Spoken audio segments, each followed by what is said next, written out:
সভাপতিত্ব করছেন সাধারণ সম্পাদক এই প্রতিবাদ সমাবেশের সম্মানিত সভাপতি। আপনাদের সকলকে জানাই সংগ্রামী শুভেচ্ছা।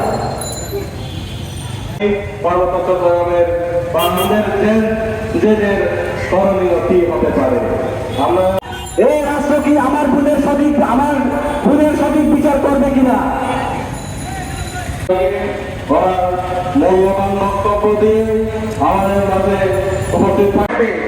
আজকে এখানে আমরা দাঁড়িয়ে আছি, আমরা আওয়ামী লীগ সরকারের মধ্যে দেখেছি আমাদের অনেক আদিবাসীরা সে সরকারের সাথে ছিল।